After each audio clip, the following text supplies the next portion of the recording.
Voici le dernier épisode de notre série de découvertes de la joie de l'Évangile. Les extraits choisis ne sont pas tout à fait la conclusion de l'exhortation du pape, mais ils vont nous permettre, au terme de ce temps de formation, de fixer ensemble les yeux sur l'acteur principal de l'évangélisation.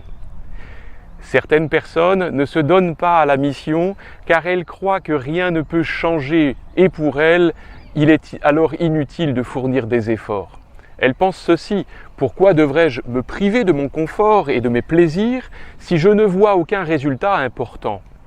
Si nous pensons que les choses ne vont pas changer, souvenons-nous que Jésus-Christ a vaincu le péché et la mort et qu'il est plein de puissance.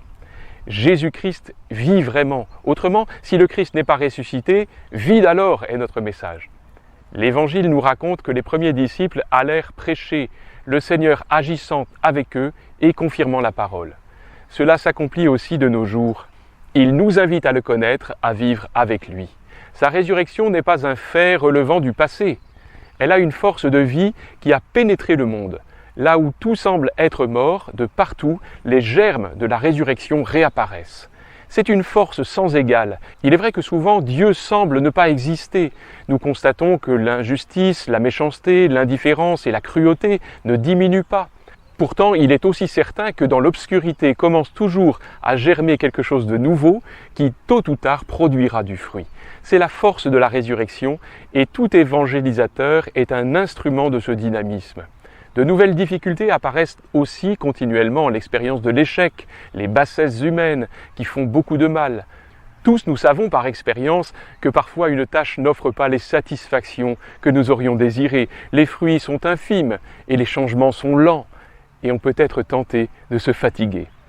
La foi signifie aussi croire en lui, croire qu'il nous aime vraiment, qu'il est vivant, qu'il est capable d'intervenir mystérieusement, qu'il ne nous abandonne pas, qu'il tire le bien du mal par sa puissance et sa créativité infinie.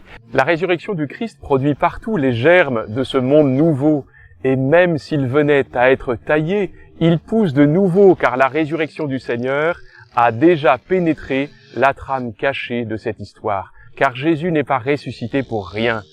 Ne restons pas en marge de ce chemin de l'espérance vivante. Comme nous ne voyons pas toujours ces bourgeons, nous avons besoin de certitude intérieure, c'est-à-dire de la conviction que Dieu peut agir en toutes circonstances, même au milieu des échecs apparents, car nous tenons ce trésor en des vases d'argile. Cette certitude s'appelle sens du mystère.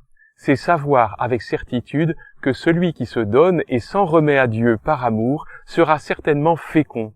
Cette fécondité est souvent invisible, insaisissable, elle ne peut pas être comptée. La personne sait bien que sa vie donnera du fruit, mais sans prétendre connaître comment, ni où, ni quand. Elle est sûre qu'aucune de ses œuvres, faites avec amour, ne sera perdue, ni aucune de ses préoccupations sincères pour les autres, ni aucun de ses actes d'amour envers Dieu, ni aucune fatigue généreuse, ni aucune patience douloureuse. Tout cela envahit le monde comme une force de vie. L'Esprit Saint agit comme il veut, quand il veut et où il veut. Nous nous dépensons sans prétendre cependant voir des résultats visibles. Nous savons seulement que notre don de soi est nécessaire. Apprenons à nous reposer dans la tendresse des bras du Père au cœur de notre dévouement créatif et généreux. Avançons, engageons-nous à fond, mais laissons-le rendre féconds nos efforts comme bon lui semble. Pour maintenir vive l'ardeur missionnaire, il faut une confiance ferme en l'Esprit Saint, car c'est lui qui vient au secours de notre faiblesse. Mais cette confiance généreuse doit s'alimenter et c'est pourquoi nous devons sans cesse l'invoquer. Il peut guérir tout ce qui nous affaiblit dans notre engagement missionnaire. Il est vrai que cette confiance en l'invisible peut nous donner le vertige. C'est comme se plonger dans une mer où nous ne savons pas ce que nous allons rencontrer.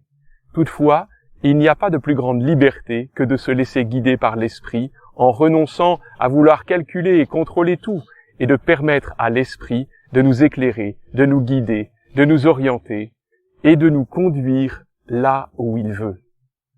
Il sait bien ce dont nous avons besoin à chaque époque et à chaque instant. On appelle cela être mystérieusement fécond. Pour terminer, voici une dernière question que nous pouvons garder pour les jours à venir. Laissons-la mûrir à la lumière du Christ ressuscité.